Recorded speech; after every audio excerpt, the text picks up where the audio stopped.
Ja, we waren in Duitsland, in Beieren een keer. Dat is al heel lang geleden. En daar troffen we op een camping. Troffen we een man, dat wie de campingbaas dan. En ik ging een lekkere sigaar aan vanzelf. En ik vreeg hem wat een lekker sigaar geworden. Oh nee. En hij helde een liet pakje helle uit de boezewij. En dat die er op zijn hand zag. En dat snuifde erop. Ik zei, wat ga je dan nou? Nou, dat wie dan snuiftabak.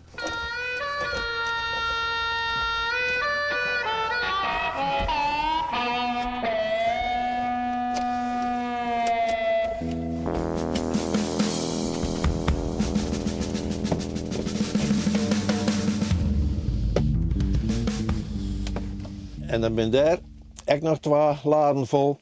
Want ik in Nederland waar snuiftabak maken. En daar zit ook Nederlandse producten tussen. Maar dit zijn de mooiste eigenlijk. En die komen net alleen uit Duitsland. Dat al je wel. Maar ook gewoon uit Engeland wij. Nou zeg ik nog wel eens mensen smoken. Ik heb in mijn hele leven nog niet eens jongen mijn snuiftabak. Nee, dat kan ik me voorstellen. Maar dat wie hier eigenlijk helemaal net bekend. Maar dat in Beieren zit het er helemaal vol van. En in het noorden van Duitsland doen ze dat ook wel. En bij goede tabaksspeciaalzaak, daar vind je de Lietse dwaskes nog wel. Dit is zijn flessen, die in dat café stier in Beieren. En werd die mandjes dan kwamen. En dan weer die veer halen ze eraan. En dan weer gaan ze er. En dan snuiven ze. En dan weer.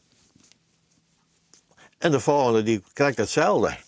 Nou, heel apart zelf, hè? Want ik bedoel, de boes doe ik net onnoor.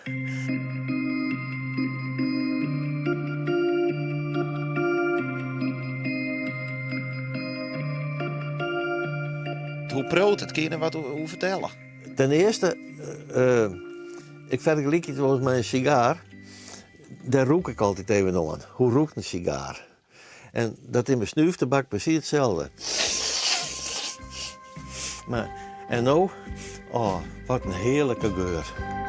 It's just a cigarette and it harms your pretty lungs. Well, it's only twice a week, so there's not much of a chance. Ik broek het in de winter vooral.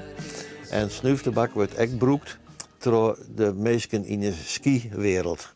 Want dan hebben ze meer lucht op dat moment even, dat ze beter ademhaling kennen.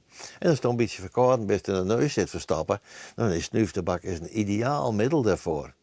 Nou zou het vanzelf de hele tabaksindustrie ook, dat smoken, dat het net zo verkeerd is. Maar of het ook echt is, daar heb ik wel wat meer twijfels bij. Ja, nou, de snuiftabak, doordat het zo vaak fermenteerd is echt onderzocht door het medisch blad.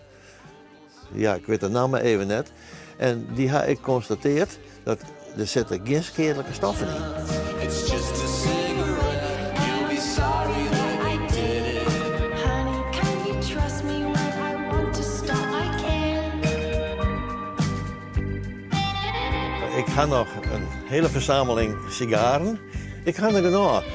Ik moet onsmoken, want anders ben ik aan het en dan gaat het in rook op. En dat is net de bedoeling.